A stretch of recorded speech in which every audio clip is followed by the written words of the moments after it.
to take it and change it so it's more equitable. Okay, I'm starting on segment 2 because I've gone over time and my phone put it onto a separate file now. I was saying about my candidacy. My name's Richard Thripp, and I'm running for Congress in Florida's 6th Congressional District as a progressive Democrat.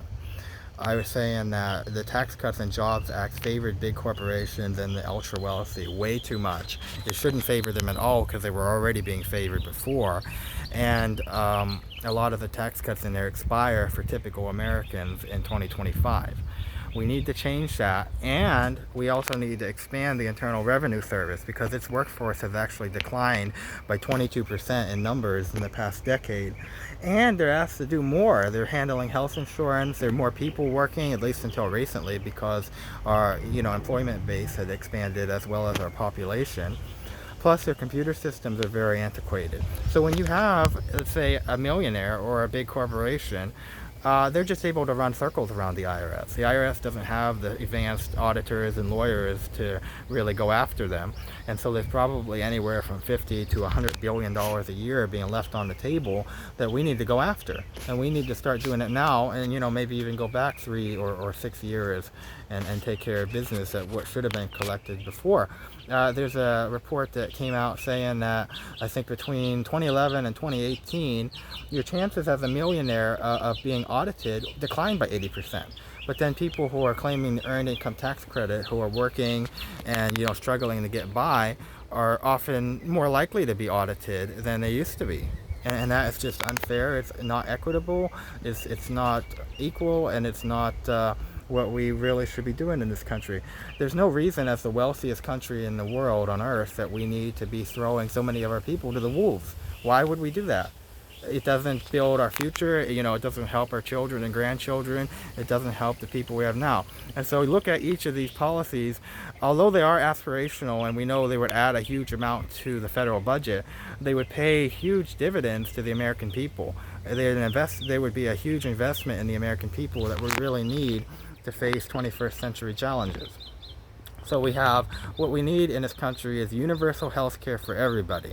That means that it doesn't matter. There isn't means testing where you have to determine if you're worthy or not. We know means testing is really just a way to prevent the neediest people who really need it from getting it because you're putting hurdles in their way. We see that with this stimulus, the economic impact payments, that if you have a bank account when you filed and you got a refund, you got it much quicker. But the people who need it right now are the ones, who didn't have a bank account. They got a paper check and they're having to wait a lot longer.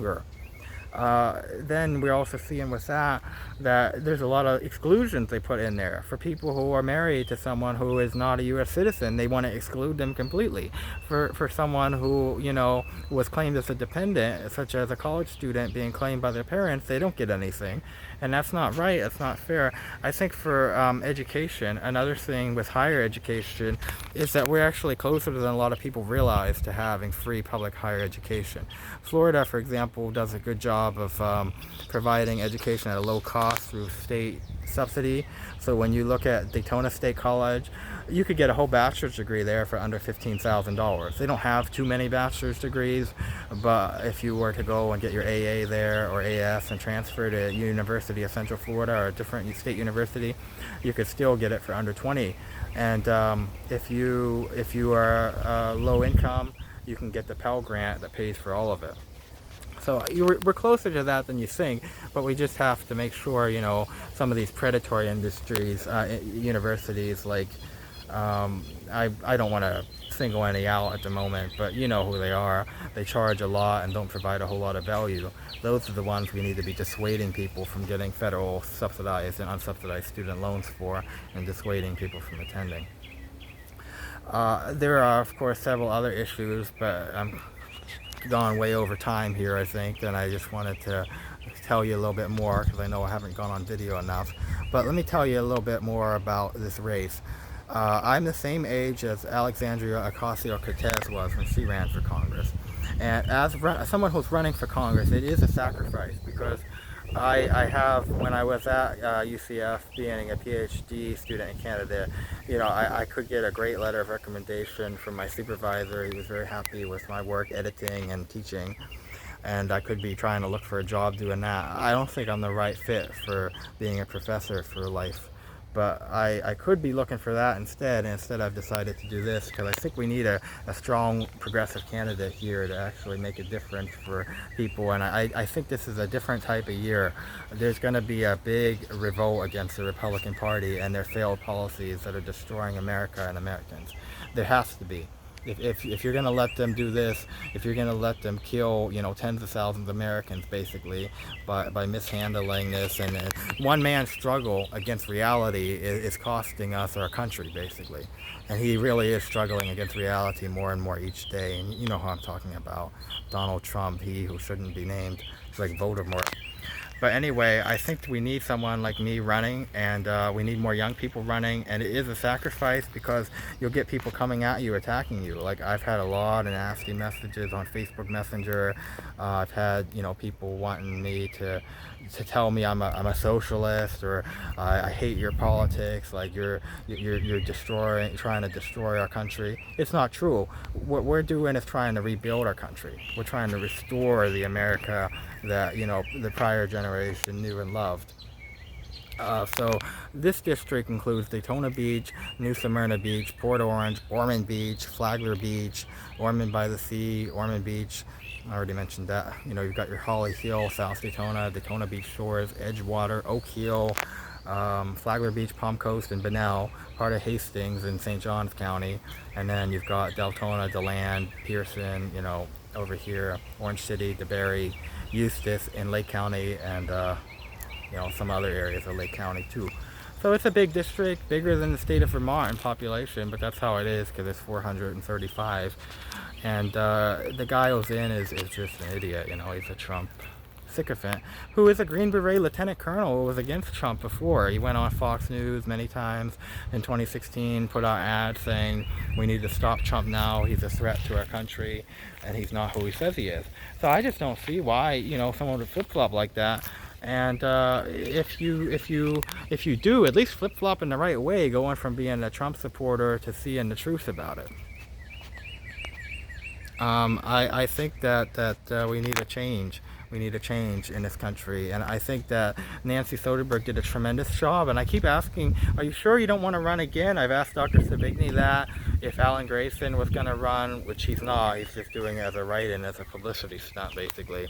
If Alan Grayson was going to run, I wouldn't run because I wouldn't really have a chance. And I think that they were tremendous candidates, but they didn't win.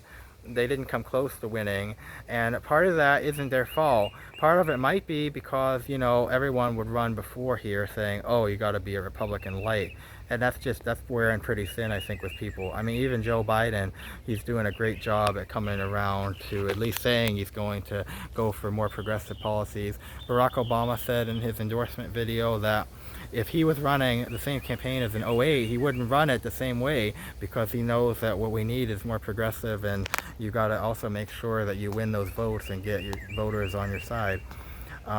So I think, this is an existential crisis for our country, multiple crises going on at once, and we have to make a change.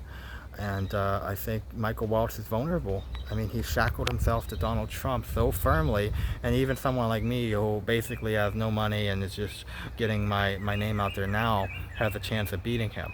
Another reason is that because there are no other Democrats running except a lawyer from the Orlando area, the one who is running, I will be able to defeat him in the primary in a landslide, I think. I think because he has run for Congress 3 times before, as well as State House District 47 in 2016. And so he ran here in 26 and 2008. He moved to California and ran in the Sacramento area in 2010. And every time that this primary competitor runs of mine, and he's a great guy, he says he'll do anything he can to help. He does expungements of people's criminal records for free as a pro bono service. But every time he runs, he loses badly, and he doesn't really get out there. He doesn't campaign. Nobody knows who he is. He says you don't have to go on the internet, YouTube. He says YouTube, Facebook, Twitter is all pointless. And I don't believe it. I don't buy into it. I think you got to be online. You've got to be in person too. You've got to be on the phone. You've got to be in the email. You've got to be in the mail. And he doesn't have a shot and I won't swear, but there's not a chance he's going to win. So that's why I think that you need to vote for me and come and help me with my campaign. And we got people coming that want to volunteer, and we're just setting up stuff. I have everybody's a volunteer in my campaign, and so we need some help coordinating the volunteers, because I'm doing all this stuff myself, doing my FEC reports. I'm my own treasurer, doing stuff online. I figured a lot out, learned a lot on my own really quickly here, and it's been quite a journey in this past 4 months. I'll let that be the end of this video, and I appreciate you watching and listening. My name is Richard Thripp, Thripp. Most people leave out the H, so you gotta remember that. And you can see me at thrippforcongress.com is our new website we got set up. Thripp.com has a lot of longer articles and information about me, and I'm also on Twitter. If you search for Richard Thripp, I'm on Facebook and have some YouTube. Not as much on Instagram, but I'm on there too, and I'm also using ActBlue as Bernie Sanders and so many others do, because it's such a great platform to get those grassroots donations that will help us, because we can do stuff like every door direct mail. We can do stuff like mass, well, you have to do them as peer-to-peer text messages. We can do phone calls and emails at a greater scale, and some mailed material too, if we have some more funding. I appreciate it, and I'll see you later.